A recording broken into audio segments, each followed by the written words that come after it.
I think half of that was recorded. Applejack. I think that was just Arnia. Well, it's just like Arnold Schwarzenegger meets Mr. Tumnus in the dryer. Arnie. You know what? We're running with that. This is Scream at the Screen's second podcast. With me today would be Beans and Flamingo Dog returning from last time, as well as somebody who wants to be referred to as Shepard. Yes, You may remember him from some of our League of Legends YouTube videos. Say something, Shepard. Oh, aloha. As you can tell, Shepard was from Hawaii. That was his backstory. He was the sole survivor of a volcano. But Yeah. Moving on, that is very topical because one of the things we're going to talk about is Mass Effect 3. A game everybody's excited for, especially Shepard. But it has some interesting content, downloadable content, that you can get either if you buy the collector's edition, or if you pay $10. There is a certain major plot point that is in this Day 1 DLC. Spoiler alert! Spoiler alert! Yes, this is a spoiler for anybody interested in Mass Effect 3. I'm gonna give you like 5 seconds to like close and tell everybody on the internet we suck. 1, 2, 3, 4, 5! Exactly. There, you get a Prothean character if you buy the collector's edition or pay $10 as Day 1 DLC. Now, what does everybody think about Day 1 DLC of this magnitude? Wait, are we saying Day 1 DLC as in it's open forever? Like you can buy it whenever you want? Well, you can obviously buy it whenever, but it was developed before the game was finished and is available for purchase the day the game comes out. Listen, I have no problem with spending an extra $10 to play as a Prothean. Even if it's like a major plot point in the game, I think anybody who's like really interested in playing Mass Effect 3 and who's like big hard-time fans of the series, of the trilogy, I think, I mean, that's well worth it. Like, come on, it's $10. But the thing is, why wasn't it included on the main disc to begin with? Instead, we got to pay $10 for it. Finished before the game was completed. I'm not against the DLC that is done after the game is released, but like it was cut out of the game just so they could tack on money to it, and it's not something cosmetic. It's not something minor. I don't think it's, honestly, I don't think it's a big deal. I mean, if you think about it, I mean, you don't get to play as a Prothean in any of the games because technically they're like an extinct race, so I think it should be a little extra incentive just to get that extra DLC, you know? Well, the Protheans are basically the entire point of the series. That's what like caused all this to happen. That's why it's a major plot point. Well, they are, but they caused the story to happen, yeah, but they were extinct from Mass Effect 1, so I don't feel like it should be that, you know, bad of a decision to actually throw a Prothean in there. I mean, you want to be excited to play, and yes, you know, you're like, oh, that sucks, you know, I can't play as a Prothean if I don't download this content. But, I mean, come on, think about it. Nobody really is going to lose any gameplay. Nobody really is going to lose any enjoyment out of the game. I mean, hard-time fans want to play as a Prothean, but, like, you're not really losing anything if you just play normally, you know? Well, the Prothean comes with, like, a mission with his backstory and, like, the content in that direction, so you are losing something. And you are losing missions that were developed before the game was released and cut out for monetization. That's why you buy it. I'm sorry, I'm like hard and avid about it. I'm actually excited. This game's coming out, honestly, and I don't know. I don't have any what's the word I'm looking for? Regret? Exactly. I mean, I wouldn't regret not playing. Like, even if I played the whole game and say I don't have the money to pick up whatever, but how many times, I mean, I played the game like 10 times in a row. I played Mass Effect 1 10 times. I played Mass Effect 2 10 times with all the characters I played from Mass Effect 1, and I played it a couple times more. So if you're going to play the game that much, hey, you know, why not add some extra content on later? Why not? But it's not extra content added on later. It's content that was cut out of the game and added on now so they could make more money. And obviously, it's a game we're all looking forward. Well, a lot of us are looking forward to. It's a game I'm looking forward to. I'm just talking about the ethics of Day 1 DLC of that stature. It's like, say you want to buy a cheeseburger, and they're like, oh wait, here, we'll give you the cheese later if you give us another $5. Then you can have it. That's a funny analogy, but that's a good way to put it, I guess. But I don't know. Maybe I don't know. I mean, I could see where they're going with it. Obviously, you have to make money wherever, and I guess I'm on the side of the company. I mean, you have to make money wherever, and they know avid players are gonna pay that money. You know, they're gonna play because, I mean, honestly, you play all three of those games and you get to play as a Prothean, like that's like that given incentive, and they knew it from day one. They knew it. They were like, oh, maybe we should add it in, but nah, let's take it out and let them pay for it. You know, like everybody's gonna pay for it. You know, I mean, I tell you, matter of factly, right when Mass Effect 2 came out, every single DLC that came out with the game, I bought it. You know, so obviously this was released before, or this is like a day one DLC, but you know, me, I don't see any issue with it. I mean, the company's there to make money, and they know they're going to make money off of it, so, you know. But what's the limit of what's acceptable to cut out of a game? I mean, how high can they drive up a price before, like, what's it say? Let's just take any random game. Let's just say Soul Calibur 5. Oh, come on, like EA. All the sports games, what you if you have just to buy cut the out half the internet. fight? Well, you don't buy the internet service if you buy the game new. You have to buy the pass if you buy a used game. This is true. I mean, I don't But know. but if there was in Mass Effect 2, there was DLC. Mass Effect 2 and Dragon Age, there was DLC that you got for free if you bought a new game from the code that was given.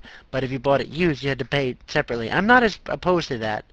Like if they did the same thing where anybody who bought the game new got that DLC, but people who bought it used needed to buy the DLC, I wouldn't be that opposed. Yeah. Yeah.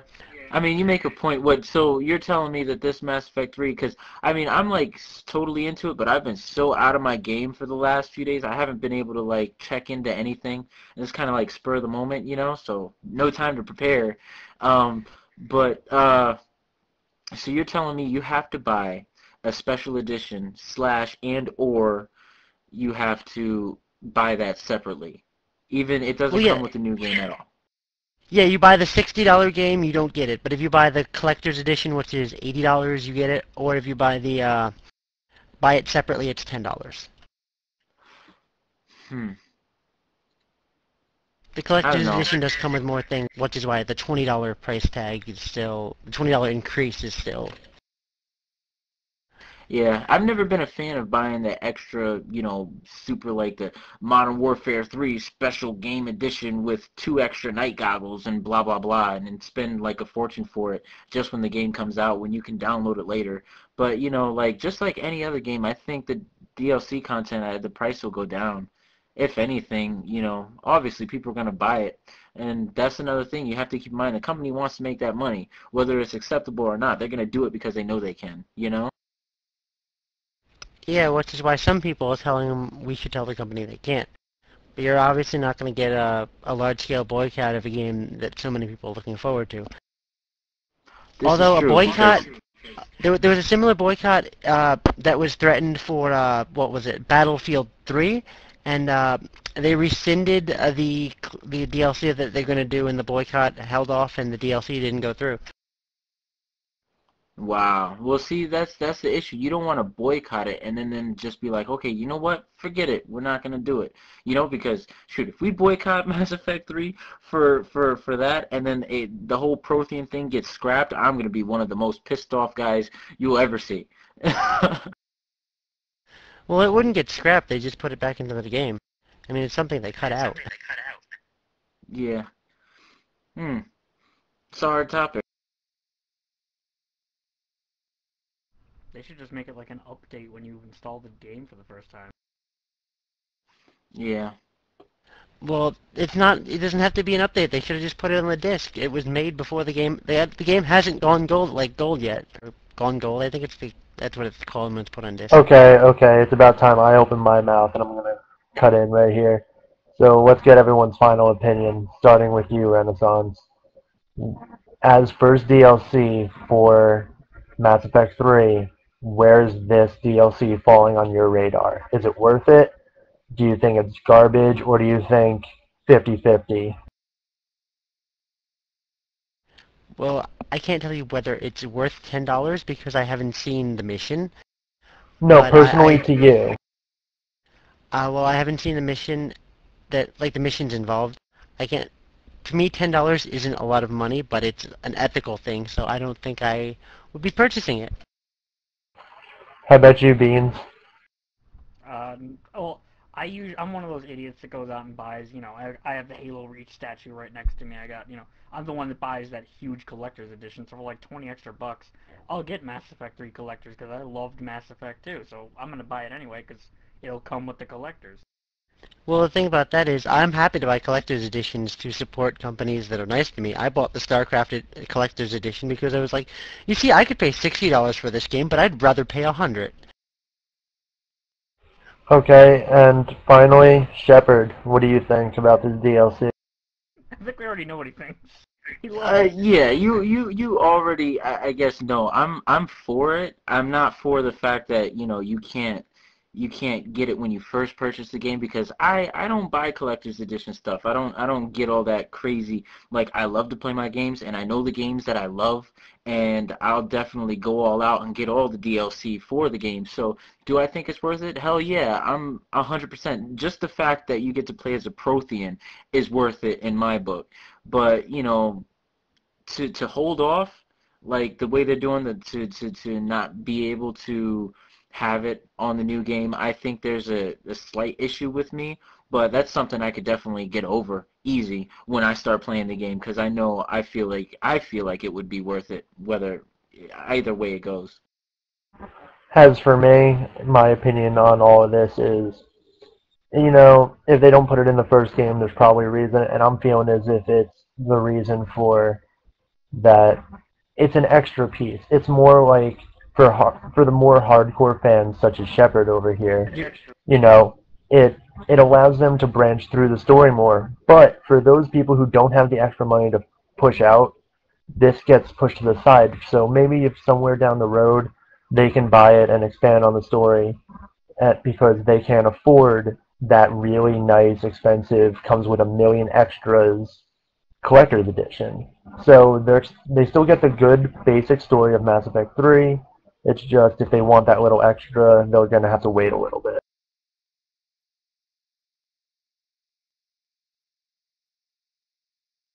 True, true. But then what qualifies as the basic story? What qualifies as an extra story? If I cut Oil Ocean out of Sonic 2, isn't it still basically Sonic 2? Couldn't I just put that in Sonic 2 Collector's Edition? Well, Mass Effect 3 is going to follow starting exactly where Mass Effect 2 left off. Shepard is going into trial, and I played the demo. I played the first uh, part of the first level when he's at the council getting reprimanded for what he did. And I mean, right there, that's the story. It picks up from there and goes on. The And right, Promethean, Sonic 2 is right after Sonic 1. It picks up there. So if I cut Oil Ocean out and charge you $5 for it, yes, but the Promethean isn't part of Shepard's main story. It's more of Yeah, like the a little Protheans were side never episode. there. I totally agree with you. The Protheans were never there from the start to begin to the finish. The Protheans like made kind of a scene in the end of the first game, but they were just there as a voice. You know what I mean? So they were never really there. So whether it affects gameplay entirely, I doubt it. I mean, it's really cool the backstory and all that stuff. That's really cool, but I think maybe it'll confuse a lot of new players, like not a lot of like not as hardcore players for Mass Effect, like, well, these Protheans are supposed to be extinct, but you can play them, you know what I mean? So I guess it kind of makes sense, but then again, it's like, come on, why can't we just get it with a new game? I know what you're saying within the realm of Mass Effect, but the thing is, like, it takes development time away from the programmers before the game is even finished. Yeah, I guess that's a way to look at it, obviously. Yes, but in fairness, you really have to stop and think about who are the people making this game. And honestly, I have full faith in BioWare. Totally. I BioWare, mean, some of the yes. games they come out EA, with. no. Yeah, Who's the one? I can tell you, EA is one of those companies that is just looking to make money. I mean, the way they operate, the way they, it's just my thing. And even with BioWare, with Dragon Age 2, I was fully disappointed. As was I. Only because I started playing Skyrim before I played Dragon Age 2, and I love Dragon Age 1. Dude, I'm gonna tell you, Dragon Age 1 was freaking phenomenal for me, and I was so excited for Dragon Age 2, but I didn't have the money and I couldn't play it right away. Then I saw Skyrim came out, I got a gift card and I bought the game, it was the first thing I did. And I played like 2 hours of Skyrim, and then I tried to draw in Dragon Age 2, and I was like, what is this? You know? Dragon Age is such a good game, and then Dragon Age 2 has like a bad MMO's battle system. Like, it makes no sense. Yeah, they made it too simple, I think. Like, not that I love difficult games, don't get me wrong. I love when they make things easy, but then again, when you oversimplify something, you kind of lose the core game, the core game value, you know what I mean? And this is where I pull back from our previous podcast, and I say I can't wait for Lollipop Chainsaw. Ugh, not this again. We talked a lot about Lollipop Chainsaw last. And you're gonna have to tell me what Flamingo Dog raved about it for a while. Because it's going to be amazing. This actually leads into another point. You were talking about the difficulty of a game. What about game difficulty in recent times in general? They are simple as fuck now compared to what they used to be. When I heard the drowning song in Sonic, I was like, I am so fucked. And I almost cried. Now, I get jelly on my screen when I'm playing Call of Duty, and I'm like, okay, I'm gonna hide behind a cover for like 5 seconds, and I'll be fine. Bullets don't affect me. Yeah, but grenades do. Well, yeah, if you get shot, all you have to do is hide behind a box for 5 seconds, and you're fine. I'm gonna do that if anybody ever shoots me. Exactly. And I'm not talking right now until I find out what Lollipop Chainsaw is, so just give me tell them quickly what Lollipop Chainsaw is. Okay, let me just say, I have struck again. I do apologize, bro. No, he has to know now, so I have to explain to him what Lollipop You Chainsaw. do have to reiterate what you did on Podcast 1. You have to let me have it. Okay, I got this. Beans, Renaissance, you may want to sit down and go get a drink or something, I don't know. I'm gonna get a drink. I can actually watch the trailer. I can watch the trailer while you guys are going back and forth, actually. Damn, are you sure? I mean, I can explain this. Yes, he's sure. He's positive.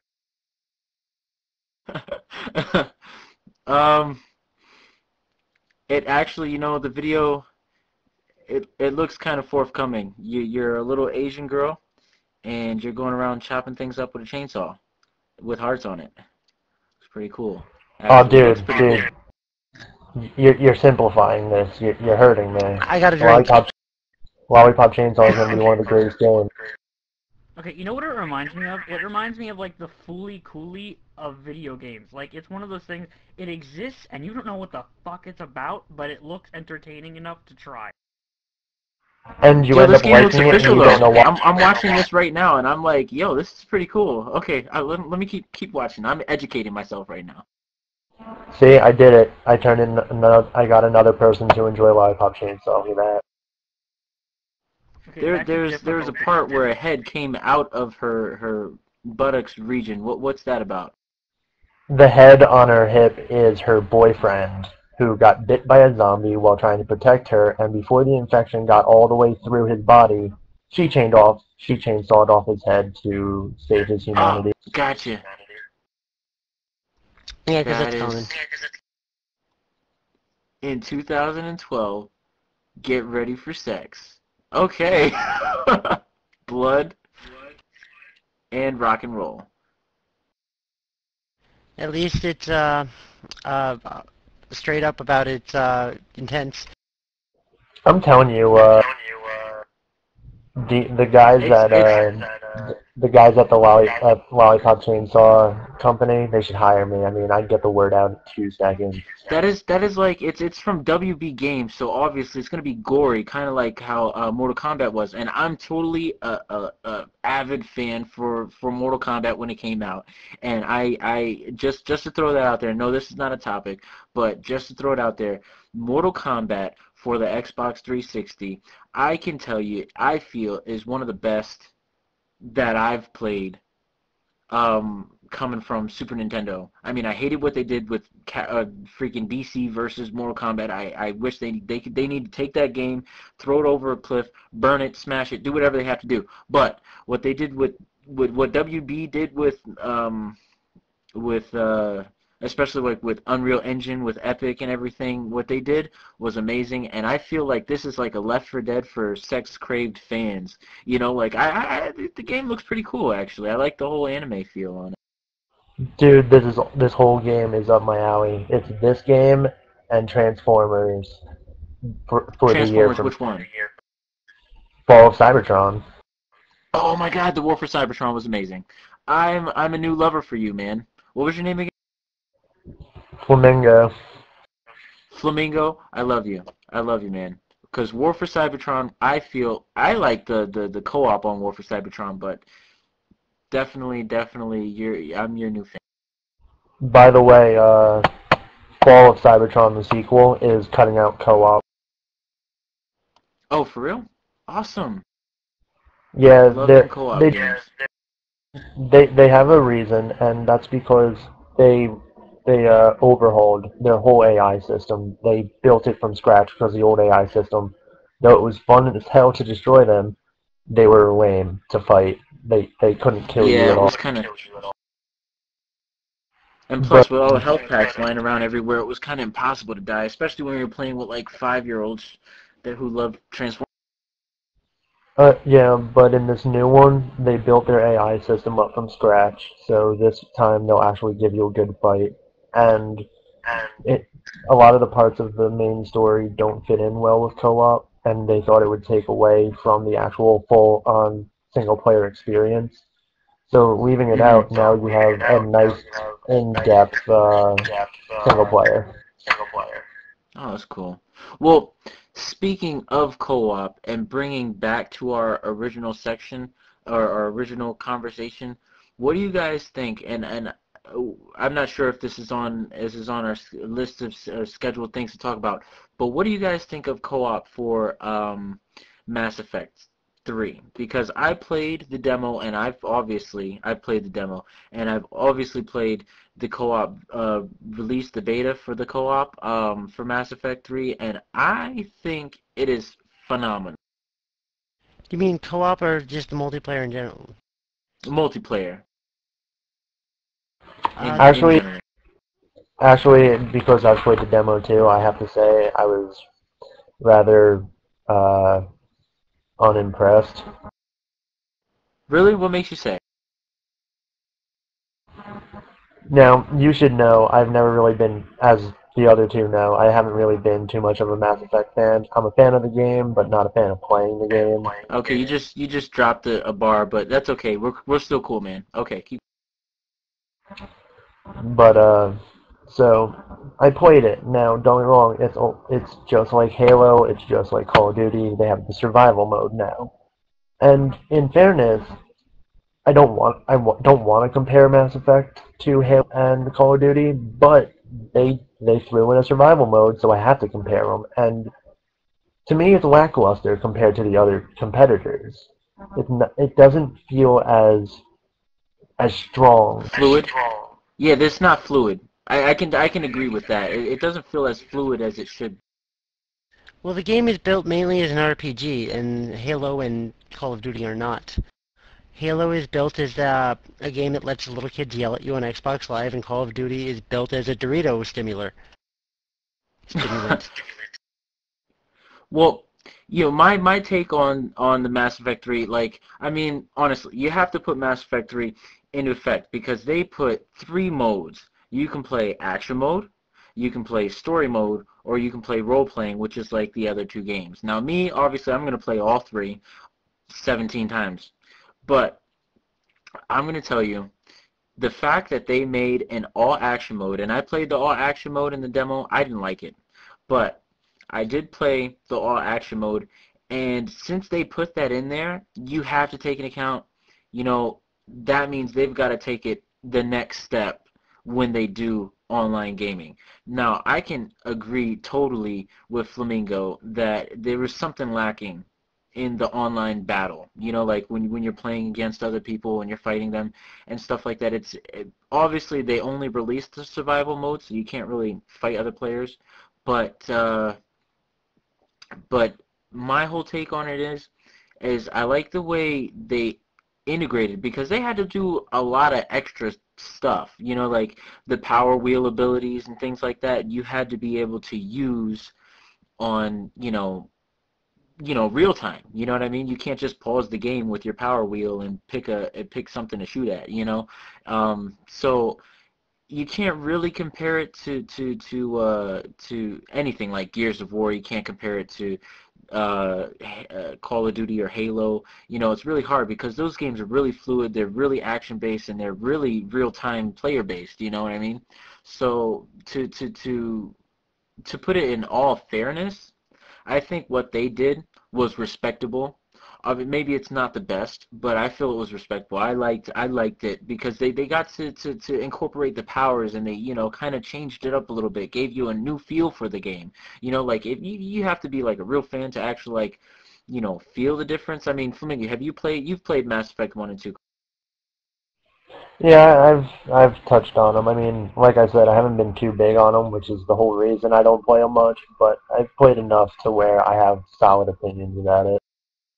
Yeah, well, yeah, that's good. I mean, you know how the pause, the power wheel, and things. It kind of pauses the game, holds it up. You know, like I never play the games on easy. Every game I put in, I put it on insane mode. Period. Unless you have to beat it on easy before you open insane mode. By the way, Um, by yeah, the way, I do like. I don't really enjoy the multiplayer, but I do respect them giving it a nice shot. And it's not bad multiplayer. It's just not as fun as it could be. yeah. Yeah. Okay, I can agree with that. Well, Definitely But can. there's a thing about that.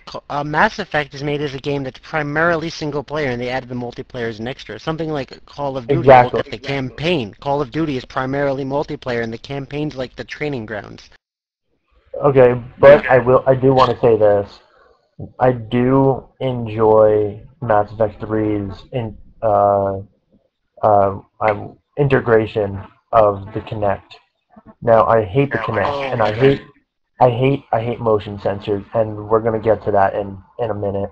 But I have to say I enjoy the fact now I can verbally say commands. Yes, I can still always do the manual by opening the power wheel and selecting, but just yelling at someone to do something and have them do it, or just yell grenade and throw a grenade, it's fun. But I should tell you, especially you, Shepard, next time you're playing the Mass Effect 3 beta, or you play the actual game, and you have Garrus with you, yell at your Connect, Garrus, make yourself useful, and he will respond in some kind of way. All right, I I, I'll take that. I did it as a joke as my younger brother was playing the beta, and Mhm. I just kind of, Garrus was just kind of standing there, and all of a sudden I yelled, Garrus, make yourself useful, and all of a sudden he responds, will do. What? And you know what's really cool? I think is really cool about the Mass Effect 3 whole, motion connect. Because I was kind of worried with the connect. I was like, why? At first I thought it was like, oh, you're gonna have to stand in front of the thing and do all this stupid stuff, because that's how some of the connects are. And I mean, I love connects. It's pretty cool when you're playing with other people. But for a game like Mass Effect, I'm totally keyboard and I mean not keyboard, but controller and button mashing. But the whole it has 47 verbal options, and I think that's really cool. It's very versatile, but it's definitely a hit or miss, but I think there's some good to come out of that one. The thing about Connect is like every like Connect like movement command is like ridiculous. Like every time I try to play Connect, I've like the only way you can like skip a cutscene is to like point angrily at the screen, and you have to be angry or it doesn't work. Or like and to like change the menu, you have to take off your pants. Okay, hold on. Now, Are while we we're getting into here, Connect? let's touch on motion sensors in video games today. The Wii, the PlayStation 3, and the Xbox. All three of them have done it, and the Wii was first based on it. Where do you guys fall on motion I sensors? mean, motion sensing has been played around with forever. There was like the Power Glove. There was the Sega Activator, which is like the first version of the Kinect. There was the Dreamcast motion sensing fishing rod. You can play Soul Calibur or tennis with that. Hey, But now the wait, technology is really there. wait. Before you go any further, Renaissance, do not diss the Power Glove. It may have sucked, but it is the coolest thing ever. The Power Glove and the Activator both were terrible, but they're fun to have because they're funny. Like if you ever try to play anything with the Power Glove, nothing like responds correctly, and you have to like tape it to the TV or it falls off. And with the Activator, you're standing in a ring trying to make your character do anything, and it's like doesn't make sense. So you just start spinning around and you lose. The the fishing rod on the Dreamcast works pretty well, but the support is only in a couple games. With the Wiimote and like the Kinect and the PlayStation Move, the technology is like really starting to come into fruition for usefulness. But at the same time, people are overusing it in a lot of areas. And let's just put it this way: all my favorite games on the Wii use a controller. That says a lot about motion sensing these days. Okay, well, for me, I hate motion sensors. I think it's a stupid fad that video games really need to push past because Like 3D. it's a fad just like, yes, exactly like 3D. 3D was a fad in like the 80s and stuff. Then it kind of passed, and now, thanks to, damn it, Cameron's Avatar movie, every movie is in 3D these days, which is bullshit 3D, Some by of the it way. is done very well, though, I will admit. It's not 3D. I don't care what they say. 3D I'm is when not it saying pops it is out at the 3D. I'm just saying, like, the way they do it is sometimes done extremely well. No, it looked cool. It looks cool, and but it didn't help the new Ghost Rider movie at all. It didn't. That movie was horrible. Mm-mm-mm. Speaking of motion control, by the way, I've learned a very pro tip. Never have Flamingo in your house while you're playing with something with the Kinect, because when I put in Halo Anniversary and he discovered the whole if you yell grenade, he'll throw a grenade thing, I'm sitting there running around shooting things and he just keeps randomly yelling grenade. I don't know how many times I almost killed But the myself. thing about that is, why didn't they just put the voice commands in with the headset like 20 years ago? That's a good idea. Because I mean, the Kinect's not the first microphone a console had. Hey, you Pikachu! No, actually, Seaman came out before Hey You Pikachu, I Oh, and know. has much better voice recognition. Wait. Happy news. Happy news. Seaman is coming back. Another Seaman game? That would be epic. It is. It's happening. I'm pretty sure it's going to be on the 3DS, but it's coming back. I remember playing Seaman, and like, it was scary how good that thing is. Like, it was like, It's it scary would how ask me, disturbing it is. it asks you, are you alone? And I'm like, yes. And it's like, do you like yourself? And I'm like, what? The fish person just asked me if I like myself, and then I'm like, no.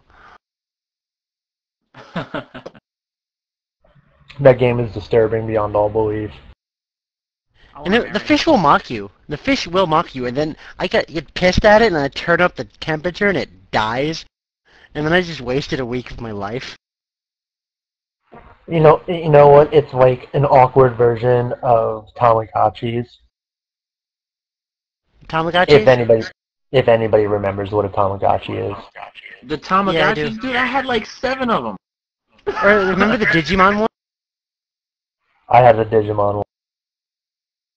I never got to No, battle I with never had the Digimon one. I never, like, when I grew up, I didn't really have too much money, so I, like, found a Tamagotchi under an arcade toy, I was in the arcade, and for some reason, kids used to lose their Tamagotchis all over the place, so I was the one finding them all, I used to play those Tamagotchi things all the time. I had, like, a little puppy thing that used to do all sorts of, I love the Tamagotchis, man. Never played the Digimon one, though, but I used to always forget to feed them and have to get a new Wait, by the way, if you ever want to see a sad sight, come with me to an arcade because I'm a douche and I'll run around and I'll just quickly snatch tickets out of machines away from little children. He will. That I've is seen him awesome. do We're it. definitely going to have to do that. I have a, hold on. I have a Dave and drawer. Buster, here we come. I have a drawer, and one corner of the drawer is packed with Chuck E. Cheese tickets, and half of them I didn't earn on my own. I kind of You're walked fucking around and I going to Chuck grabbed E. them out of Cheese. machines. You are such a horrible Well, person. to be fair, Chuck E. Cheese tickets are actually more valuable than the American dollar these days. They are. I do have to agree with that because like sometimes it takes like what cost $500 to buy, you give like 25 tickets and there you go. But those 25 tickets cost you a shit ton of money, bro. Like you sit there at the games trying to get those 25 tickets just so you can get that one toy, and you're like, you know what? Let me just buy it off the shelf. And they're like, oh, that's gonna be $57, please. Like what?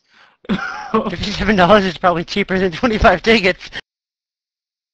By the way, does anybody else hate the fact that video game arcades are a dying breed? I I certainly hate do. that. Yes, I do. I hate that so much. I think if somebody opens up a good arcade and it catches on, bro, it'll be the new best thing again. I mean, like, come on. From Tron, you remember the movie Tron came out? Arcades were all over the place. But now, where do you find an arcade? In, like, some broke-down mall somewhere, or, like, you have two machines in a movie theater. You know what I mean? Like, And like arcades is 3 not of what them are it like used to be. vending machines. I know. It's It's like like, come on. it's like 2 vending machines and then like what is A it? It shooter has game, like like, here, shoot some deer. doesn't even have that. It has like I can't even remember. Afterburner. No, Afterburner's good. Yeah, but in fairness, it's because of the home consoles. And don't get me wrong, I love home consoles, but there was nothing like the feel of an arcade. You walk Yeah, in and no, it always like had, just the whole you know, the yeah, it neon, had. the all the games, like you got all these like Tekken and things like that. I mean, come on, like I mean, I love the home consoles, and whether those should be the new arcade, I think it'll become expensive. But whether new arcade, new gaming consoles and whatnot, seats and whatnot, all together, I think the whole arcade feel needs to come back again, some way, somehow. This wait, this What is arcade? wait, this is what I remember from arcades, and I know you guys know what I'm talking about. When you walk into an arcade, there, there's your senses all kick in. Arcades always had that unique smell.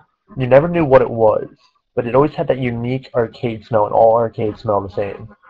Then there was always the sound. There was always the sounds of just a million games going. It was classic games, shooting games, and especially pinball, all mixing together. The room was always hot. It was always burning hot. That was so This is what poetic. arcades need to do. This is what arcades need to do in order to get money again. They have to produce something a console or a computer at home can't generally produce. They need something like you have everybody here ever been to a LAN party? I know Beans has because he went with me. Dude, But I used to go to like official LAN parties. It was yeah, pretty but awesome. yeah, exactly. You can't have a LAN party every day because you and all your friends have different schedules. But if you have like an arcade setup where like a whole bunch of machines are like hooked together playing multiplayer games, and it's like a pickup LAN party event, then you'd have reason to go there on days off when you're free, but your friends maybe not. Yes, but the problem with that is it doesn't knock out the consoles because the consoles sit at your house and all of you go home at some point, and so there the games are right there instead of you having The to games leave and are spend right money. there, and they have online modes now, but it's different playing online than playing with a whole bunch of people in the same room. And sometimes you want that feeling. Oh, that's another thing that upsets me.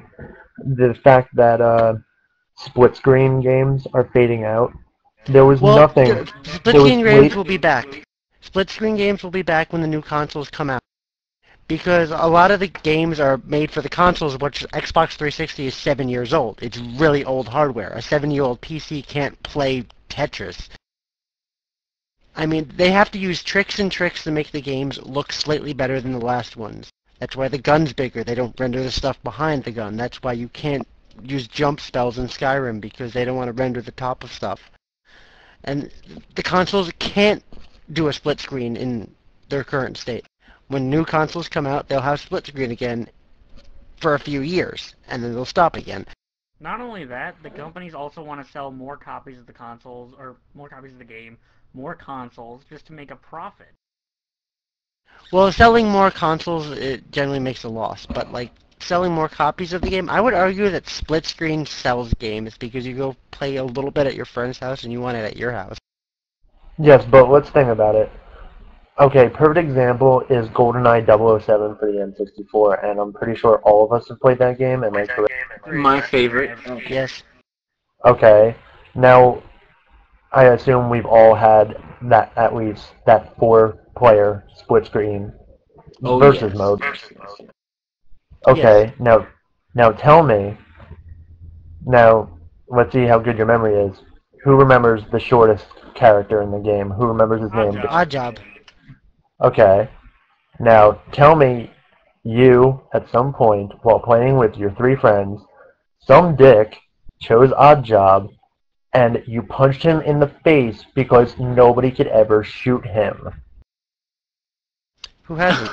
I never had that problem because when I played split screen, the rules were we had to get the big googly heads. You know, you run around with the big googly heads, so like headshots were so easy. When Yeah, we but played no. split screen, we had to do it that way.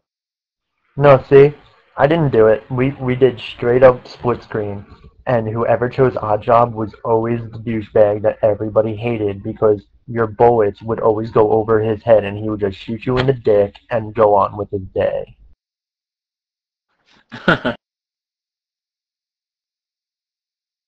I loved Odd Job. I got punched in the face a whole lot. Yeah, I Oh, so can you were imagine that that. you were that dude. Oh, I was that dude. See, I was totally different. I chose Trapjaw. I was the biggest character of the whole game. Trapjaw? His name is Jaws. No, I'm sorry. There's a backstory behind why we call him Trapjaw, but that's for another time.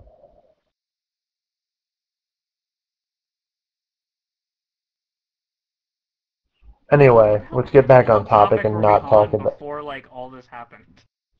how much I hate motion sensors. Oh, this is true. Let's jump Oh back no, no, into no, the wait, motion sensor. wait. No, I'm sorry. We were talking about how Arcades. Lollipop Chainsaw is gonna be the best game ever. No, actually, I think it was Oh yeah, difficulty yeah, in yeah. games.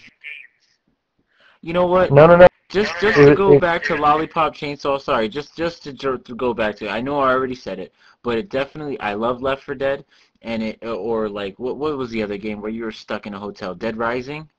It's kind of like Dead it looks Rising. kind of like Dead Rising with that gore and you know hack 'em slash 'em type gameplay that love like I don't know it definitely looks intriguing. If anybody wants to check it out, definitely check out Lollipop Chainsaw. By the way, Dead Rising, you were stuck in a mall, not a hotel. Same difference to me, man. I just finished playing Dead Island, and I was in a hotel. So that's the most recent I zombie game that's on my head. I really wanted to love Dead Island, and Beans, you know my opinion on it. I ended up hating the game. I wanted to love Dead Island 2, and I've played it for a couple hours, and I decided, you know what, the game I feel is missing a lot, and it's really slow. Like you never get off the island, you don't get guns. I mean, it's repetitive and Um, annoying, no, and no, no, I apologize. I mean, I no, apologize for the company. no. Beams and I agree on one thing, which is the killer of that game, and that's the weapons and their durability. Beans, would you like to comment on this? Okay, well, first off, let me start by saying I heard about Dead Island when it, like, first was announced, like, 5 years ago. It was supposed to come on the Xbox, I think. The original Xbox and the 360, like Gun was. How it was just kind of like dual platform. And it was supposed to be a straight up first person shooter survival game where the whole island was open right away and you did all this crap. And then it turned into this. But the durability on the weapons in that game is ridiculously fast. Like, you can Oh my shoot a God, things zombie with break in guns. like 2 hits. It drives me fucking nuts. I mean, I like how you can modify the weapons, but at the same time, it's like it got to the point where I was just fixing the same weapons over and over and over and over again until I found something more powerful, and I just kept the same like 5 weapons. That was it. I ran into the exact same problem. That was like my biggest issue. It's like, you spend all this time, you make this freaking awesome weapon, and it's good that it doesn't break and destroy it once you start to work with it. You know what I mean? Like you actually put some mods on it. It doesn't really destroy. But the fact that, like, okay, I had a flaming bat and I had a bat with nails in it. And that was like the only two weapons I used, and I didn't get as far. I didn't even get to the part where you had to use the guns because the game just got so repetitive. You have to do this mission, you got to do that mission, and I like the fact that they tried to make it role playing. I do appreciate it, and it's good. It's new, it's innovative. Look, like nobody's ever played a zombie role playing game. I thought it was kind of cool. But then again, it came off so cheesy and repetitive. The monsters were doing the same thing. The monsters leveled up when you leveled up. They were all slow moving. There was no rush. There was no anything. Like, it was hard to even be scared of the game because, like, look, you got this big, gigantic, moving monster and or zombie or whatever you call them, because in my opinion, zombies are like horde characters. They're supposed to be coming out the woodworks chasing you. There's not a lot of time for role playing. That's what I was anticipating. But the fact that they move so slow, it's like you couldn't even get your adrenaline running. You went, ran in, did a mission, came out, and you were done. I didn't like that fact. I didn't like that at all. See, See, I for me, actually beat the game, and I hated the guns in that game to, oh my god, like, they'd kill a human with one shot to the head. Okay, cool.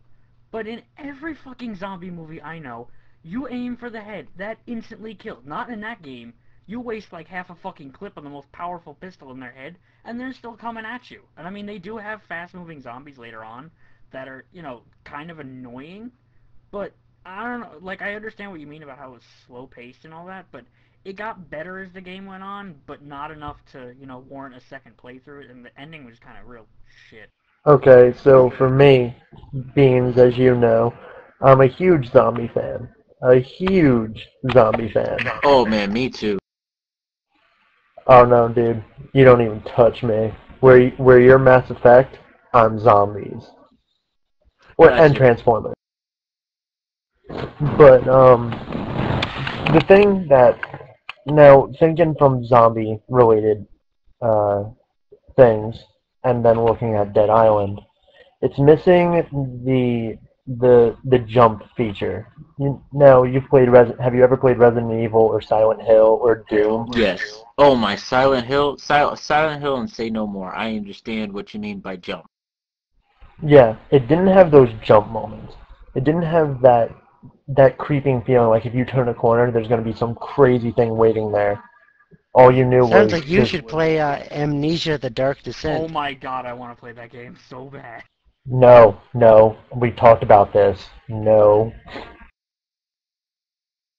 If you want a scary game, I I want was to sleep. watching a review of it, I'll and I was definitely. scared I shitless. think I'm gonna be playing Amnesia soon after I check out the trailer. Don't, because no, you know what you want to watching see? the You don't want to see the I was trailer. scared. You want to see Day 9 playing Amnesia: The Dark Descent. I am a man. I am a man. I go. Oh my god! What the fuck was that? Oh god! It's a chair. No, no, no. Oh my god, What it's you here! want? No, what you want instead of amnesia is a lollipop chainsaw. Okay, Enough with okay, lollipop okay. Enough. chainsaw. But like you were saying, going back to Dead Island, you were saying there was no like jump feature. Elaborate on it. Okay, now I'm going to use references from Silent Hill, from Resident Evil, from Doom, and from Fear. All great games. All great games. All great games. Well, for the most part, Silent Hill and Resident Evil have had their. Oh God, Silent Hill Homecoming was horrible. Leave it Yeah, at I that. that was a big disappointment. Homecoming was a little shitty for me, but we can't have it all.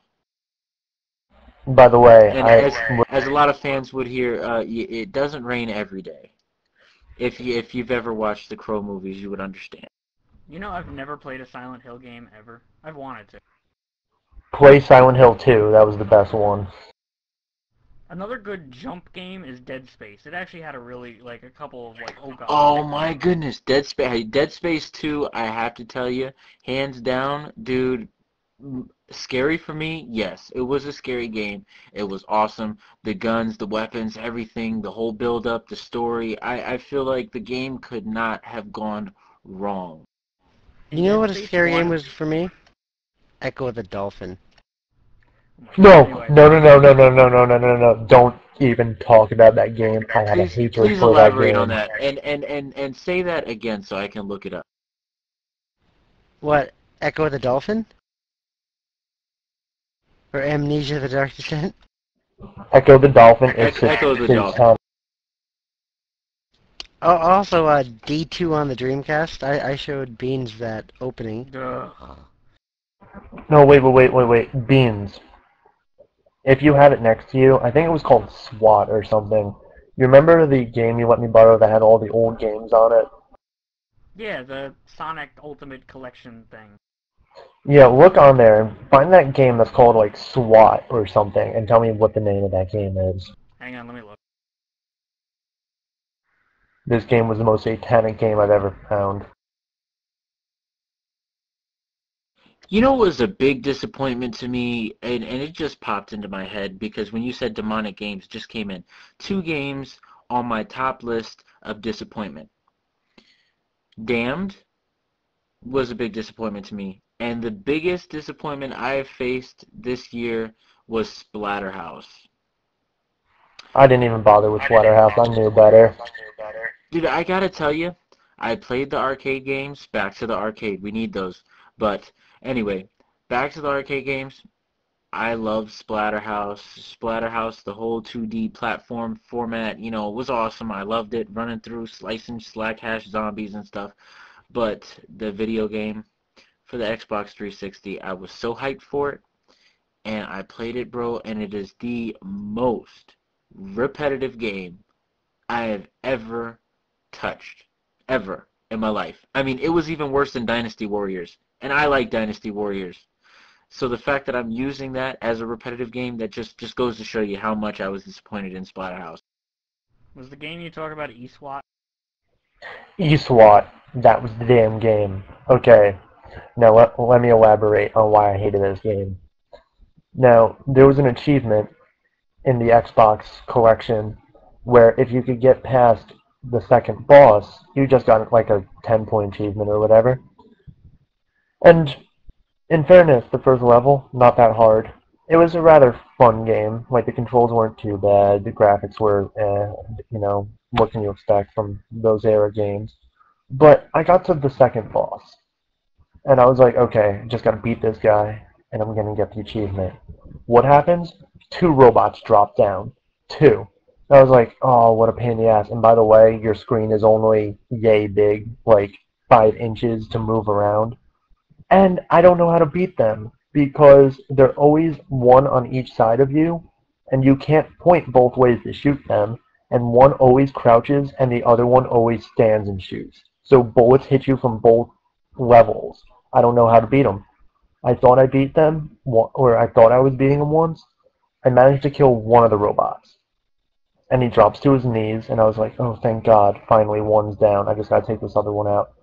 Just as I'm shooting the one I downed stands back up in his full exposed robot form. And I was like, what? They have two forms? And then I died. I don't know how to beat that boss. That boss is cheap.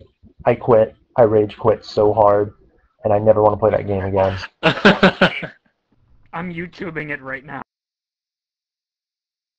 Most ridiculous boss I've ever seen. I don't know how to beat it. I mean, I know one guy beat it by glitching it, but besides that, I don't know. I can't. I hate that game. Glitching seems, What and, game and was just it? to talk about bosses, glitching seems like a new way to beat bosses. Like they're just making games so easy now that all you have to do Hold is on. glitch and the boss is dead. Wait 1 second. Renaissance. The game is called eSWAT. E-Slot? Yeah, eSWAT. Beans, have you found the boss video yet? Yeah, I found the achievement video. E-Swat Cyber Police. Yes, I believe Oh, so. an 89 game on the Genesis. Yeah, I The hated that achievement's game. called Suit Up. That's weird because I'm like a insane Sega fan, and like I've never heard of this game. You don't want to know it. The second boss is the cheapest thing I've ever run into. Like, I don't rage quit a lot. I'm pretty mild and patient with everything.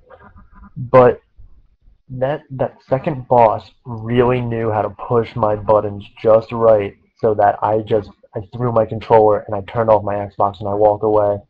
I was so pissed.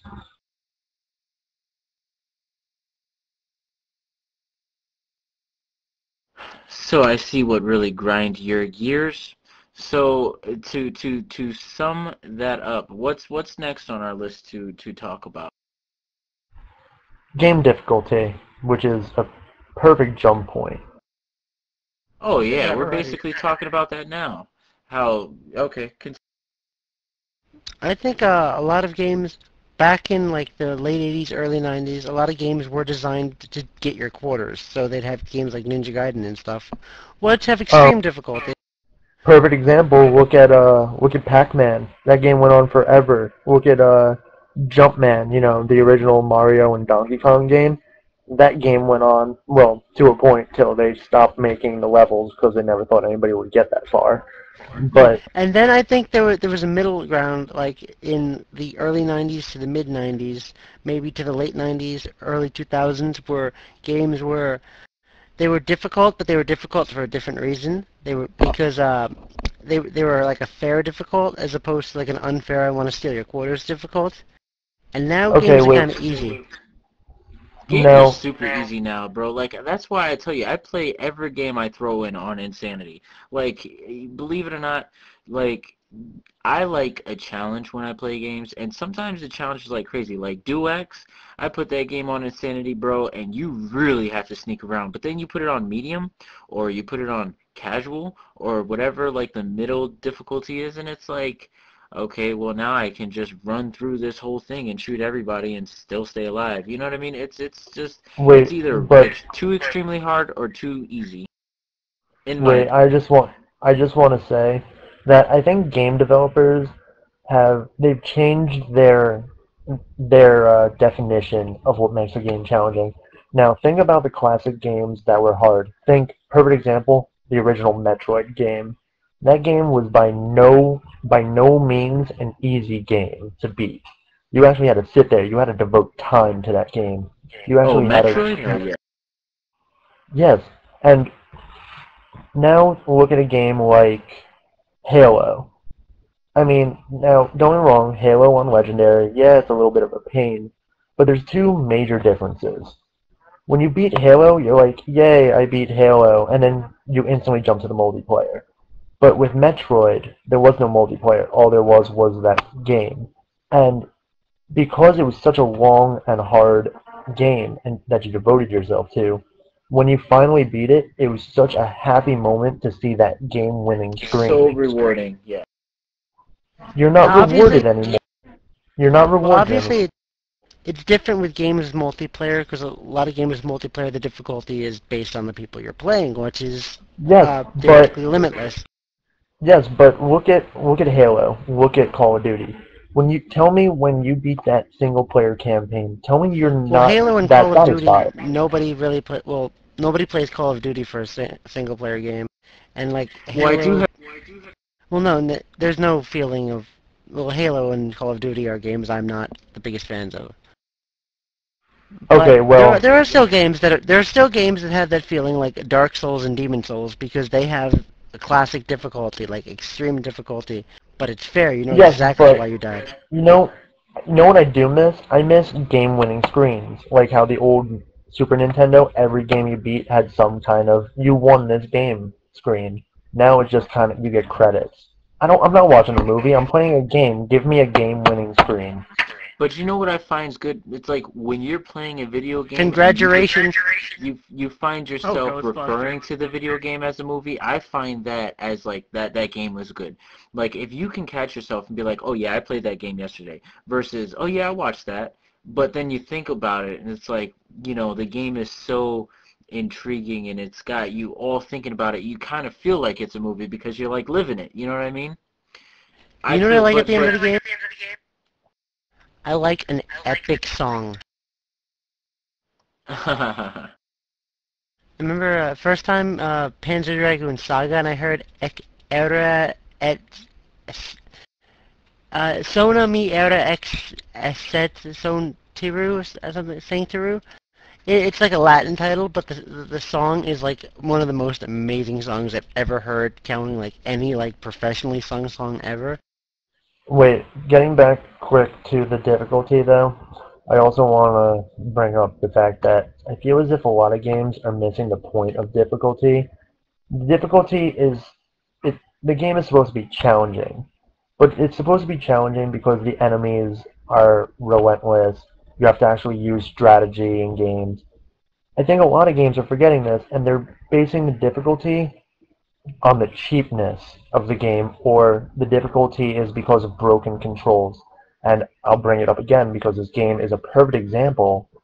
Silent Hill Homecoming was a very difficult game, not because the bosses were tough, not because anything was hard. It was the But the fact that the controls are controls trash. was so terrible. Like, perfect example, there's this one boss. I forget her name. I don't want to remember her name. I'm stuck on her, and I haven't played the game since. But she's uh, Shepard. You played the game, right? Silent Hill Homecoming? Yes, I have.